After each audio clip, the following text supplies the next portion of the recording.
வணக்கம் விருச்சிக ராசி நண்பர்களே. 1ஆம் தேதியிலிருந்து 7ஆம் தேதி வரை உள்ள இந்த காலகட்டங்களிலே கடகராசியிலே உச்சம் பெறக்கூடிய குருவின் பார்வை உங்கள் ராசியின் மேலே விழக்கூடிய காலகட்டமாக அமைவதும், உங்கள் ராசியின் உள்ளே கேட்டை நட்சத்திரத்திலிருந்து பயணம் செய்து அவிட்ட நட்சத்திரம் வரைக்குள்ள சில சந்திர பகவானும் பார்க்க இருக்கிறோம். இப்படிப்பட்ட காலகட்டங்கள் உங்களுக்கு உங்களை பற்றிய புரிதலும் தெளிவையும் அதிகப்படுத்தும். வளமையான வாழ்க்கைக்கு வழிகாட்டுதலுக்கு உடையான அஸ்திவாரத்தை இந்த வாரம் நீங்கள் மேற்கொள்ள இருக்கிறீர்கள். அந்த பேஸ்மெண்ட்டை பேஸ் பண்ணி தான் நல்ல ஒரு கட்டடம் கட்ட போகிறீங்க.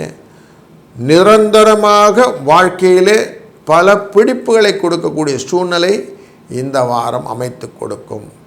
அதனால் கொஞ்சம் நிதானமாக அமைதியாக யோசித்து காரியங்கள் செய்யுங்க. வெற்றிக்கு இலக்கு பொறுமையும் நிதானமும். அதை அழகாக பிடிச்சிக்கோங்க. நிம்மதியான வாழ்க்கைக்கு இதுவே ஒரு நல்ல உதாரணமாக அமையும். இந்த வாரம் இனிதாகவும் அமைதியாகவும் நடக்கட்டும்.